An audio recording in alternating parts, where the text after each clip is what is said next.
राजा शतानीक ने कहा, हे मुने, आप भगवान सूर्य नारायण के प्रभाव का और भी वर्णन कीजिए, क्योंकि हे प्रभु, आपकी अमृतमयी वाणी सुन सुनकर मुझे तृप्ति नहीं हो रही है। तब सुमंतु जी ने कहा, हे राजन, इस विषय में शंख और द्विज का जो संवाद हुआ है उसे अब आप सुनिए, जिसे सुनकर मानव संपूर्ण पापों से मुक्त हो जाता है। एक अत्यंत रमणीय आश्रम था जिसमें सभी वृक्ष फलों के भार से झुक रहे थे। कहीं मृग अपनी सींगों से परस्पर एक दूसरे के शरीर में खुजला रहे थे, तो किसी दिशा में मयूरों का नृत्य और भ्रमरों की मधुर ध्वनि का गुंजार हो रहा था। ऐसे मनोहारी आश्रम में अनेक तपस्वियों से सेवित भगवान सूर्य के अनन्य भक्त शंख नाम के एक मुनि रहते थे। एक बार भोजक कुमारों ने मुनि के समीप जाकर विनय पूर्वक अभिवादन कर निवेदन किया कि हे महाराज, वेदों के विषय में हमें संदेह है, कृपया आप उसका निवारण कीजिए। उन विनयी भोजकों की इस प्रार्थना को सुनकर प्रसन्न हुए शंख मुनि उन सभी को वेदाध्ययन कराने लगे। एक दिन वे सभी कुमार वेद का अध्ययन कर रहे थे कि उसी समय एक परम तपस्वी द्विज नाम के एक श्रेष्ठ मुनि वहां आ पहुंचे। अमित तेजस्वी उन शंख मुनि ने उनकी विधिवत अर्चना की और उन्हें आसन पर विराजमान कराया। उन कुमारों ने भी उनकी वंदना की, जिससे द्विज बहुत प्रसन्न हुए। तब शंख मुनि उन भोजक कुमारों से इस प्रकार कहने लगे कि शिष्ट पुरुषों के आगमन से अन्याय होता है, अतः तुम सब इस समय अपना अध्ययन समाप्त करो। ये सुनते ही कुमारों ने अपने अपने ग्रंथ बंद कर दिए। द्विज ने शंख मुनि से पूछा कि ये बालक कौन है और क्या पढ़ रहे हैं। तब शंख मुनि कहने लगे कि महाराज, ये भोजक कुमार हैं। सूत्र और कल्प के साथ चारों वेद, सूर्य नारायण के पूजन और हवन का विधान, प्रतिष्ठा विधि, रथ यात्रा की रीति तथा सप्तमी तिथि के कल्प का ये अध्ययन कर रहे हैं। द्विज ने फिर से पूछा, हे मुने, सप्तमी व्रत का क्या विधान है और भगवान सूर्य के अर्चन की क्या विधि है? सूर्य मंदिर में गंध पुष्प द्वीप आदि देने से क्या फल प्राप्त होता है? किस व्रत नियम और दान से भगवान सूर्य नारायण प्रसन्न होते हैं? उन्हें कौन से पुष्प धूप तथा उपहार दिए जाते हैं? ये सब मैं भी सुनना चाहता हूँ, इसे आप बताइए।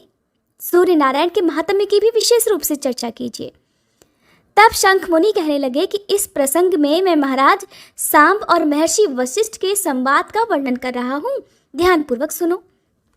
एक बार सांब महर्षि वशिष्ठ जी के पवित्र आश्रम में गए।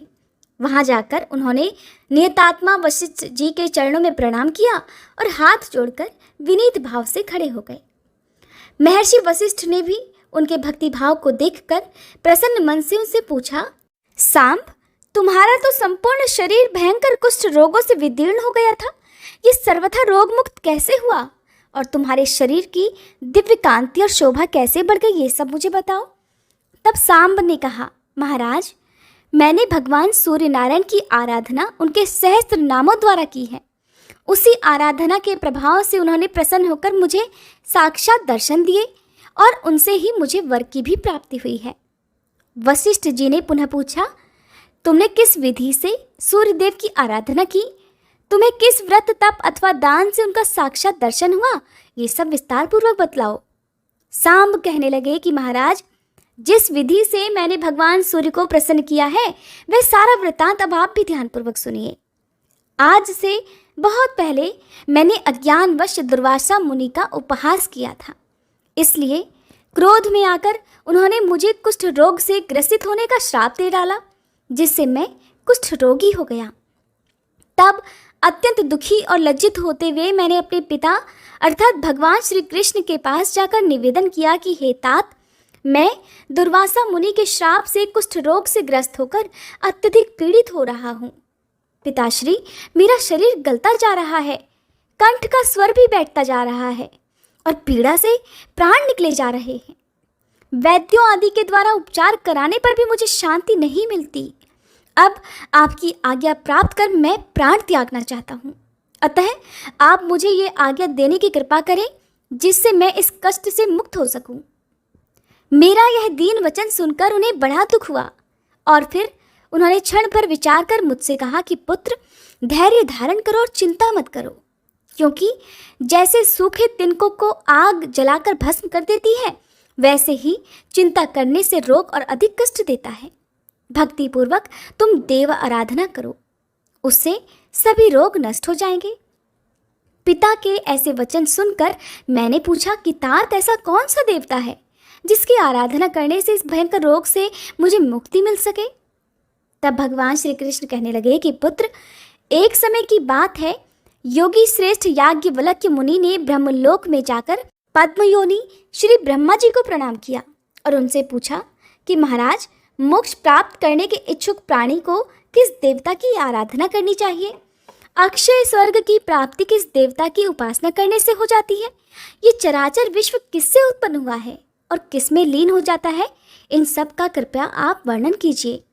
तब श्री ब्रह्मा जी बोले, महर्षि, आपने तो बहुत अच्छा प्रश्न पूछा है, जिसे सुनकर मैं भी अत्यंत प्रसन्न हूँ। मैं आपके प्रश्नों का उत्तर दे रहा हूँ, इसे ध्यानपूर्वक सुनिए। जो देव श्रेष्ठ अपने उदय के साथ ही समस्त जगत का अंधकार नष्ट कर तीनों लोकों को प्रतिभासित कर देते हैं, वे अजर अमर अव्यय शाश्वत अक्षय शुभ अशुभ के जानने वाले कर्म साक्षी सर्वदेवता और जगत के स्वामी हैं। उनका मंडल कभी क्षय नहीं होता। वे पितरों के पिता, देवताओं के भी देवता, जगत के आधार, सृष्टि स्थिति तथा संहार करता है।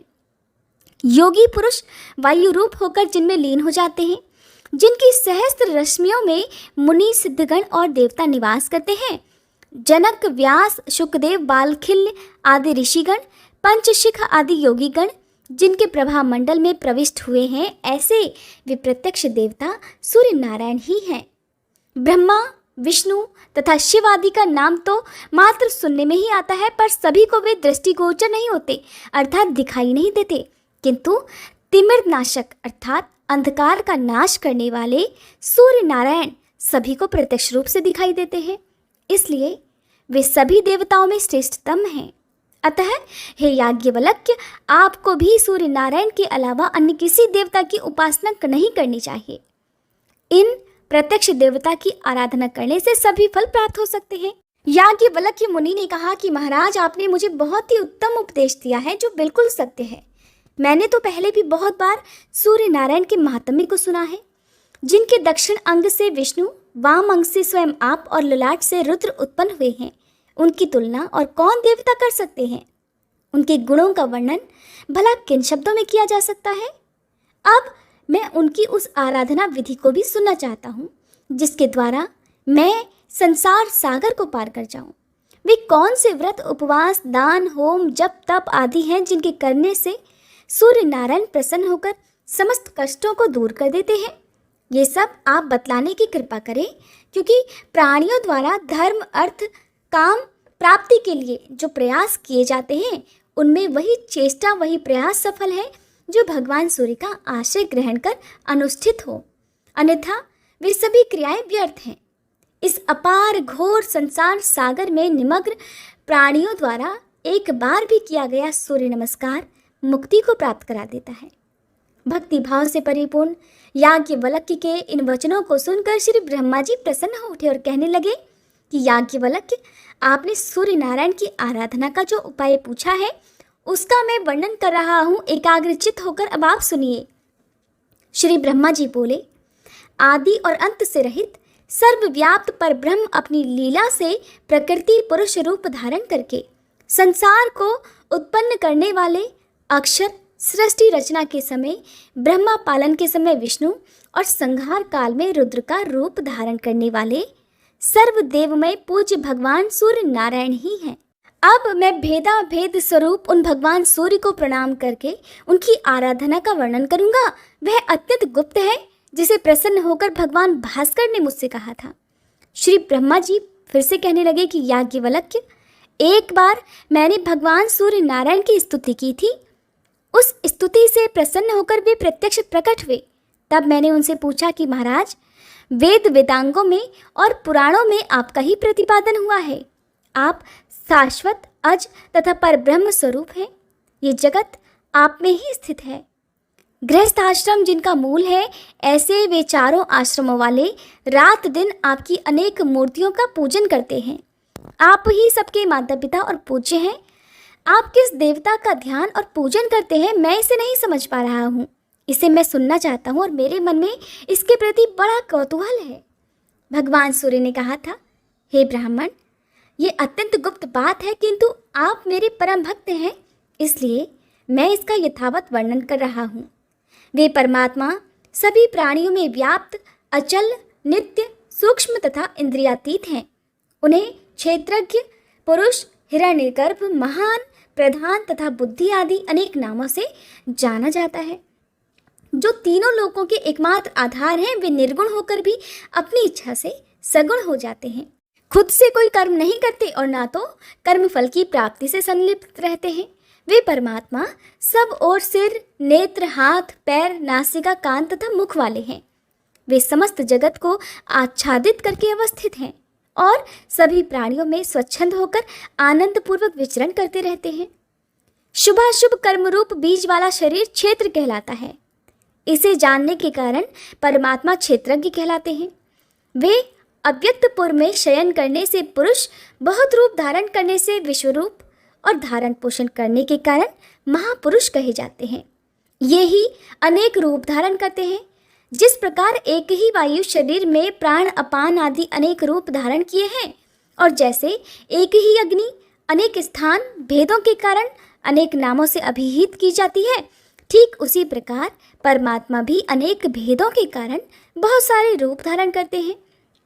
जिस प्रकार एक दीप से हजारों दीप प्रज्वलित हो जाते हैं, उसी प्रकार एक परमात्मा से संपूर्ण जगत उत्पन्न होता है।